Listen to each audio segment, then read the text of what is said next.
Farm for Profit Podcast. Take a listen, have a blast. Farm for Profit Podcast. Learn about farming while having a laugh.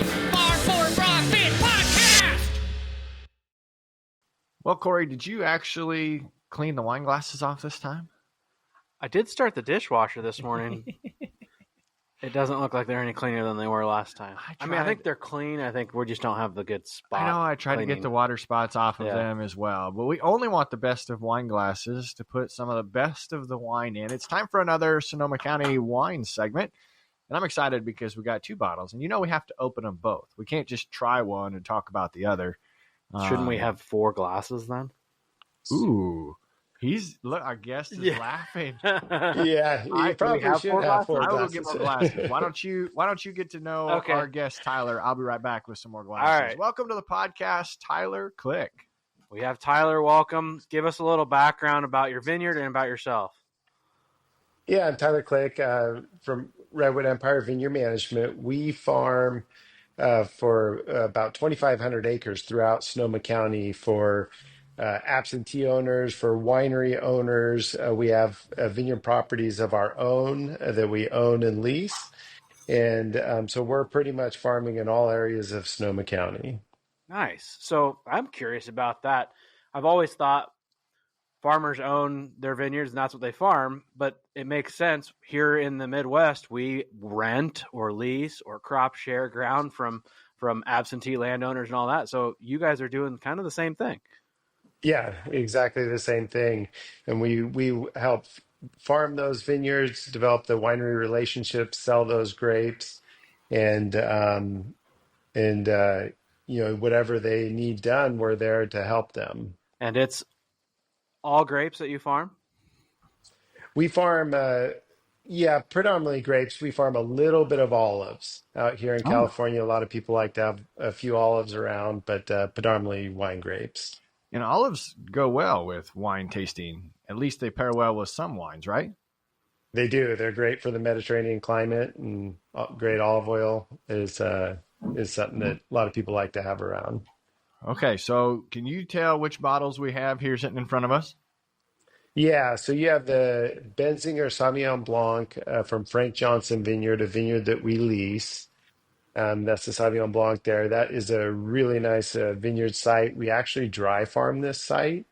It's on a deep loam soil, and it just has really nice, crisp, clean characters for the fruit.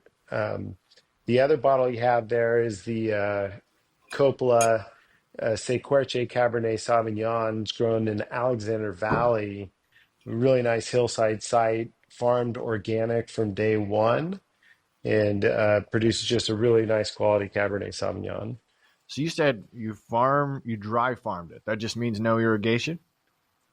Correct. On this site, while we have drip irrigation, we essentially don't use it. The soils are very deep, and the winter rains we get, there's enough water holding capacity in the soil to allow us to not have to irrigate during the growing season. Is most wine actually drip irrigated, or grapes? Most vineyards in California are drip irrigated because we have, basically 2 seasons, wet and dry. And so in the winter months, we get rainfall. In the summer months, we're dry. And that's why it's ideal for growing wine grapes. Much lower disease pressure without the rain in the summertime. So we have a shorter, rounder wine glass, and we have a taller, thinner wine glass. Does that matter for the type of wine that you're going to be drinking, or that's just they come in all shapes and sizes?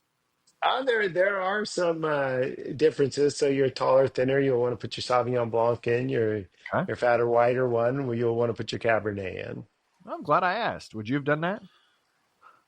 No, probably not. I mean, I'm not just supposed to drink it right out of the bottle? No, you got to share. You got to share. Okay. I thought we each just got a bottle.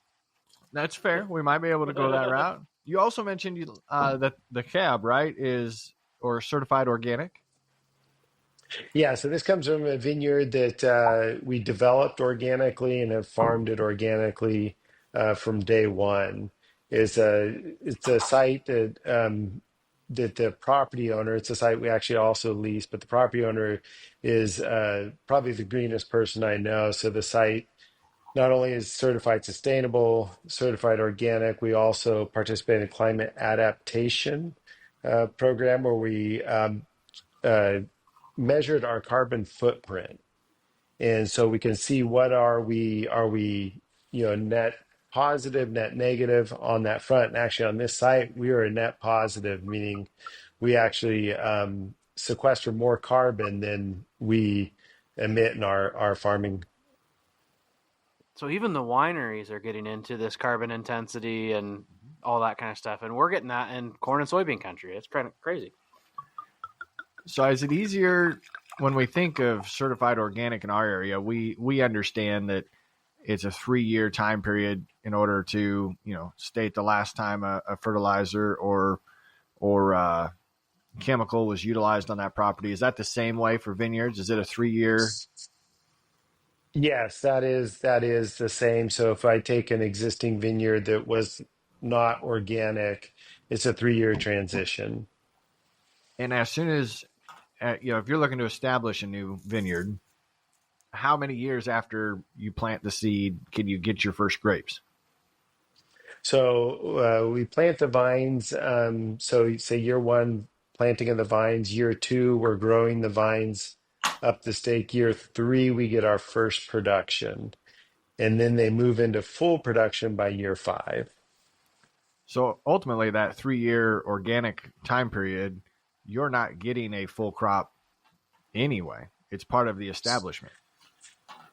Correct. If you're planting organically from day one, but if you're taking a vineyard a mature vineyard that is not farmed organically, you have to not have any inorganic inputs over a 3-year period of time.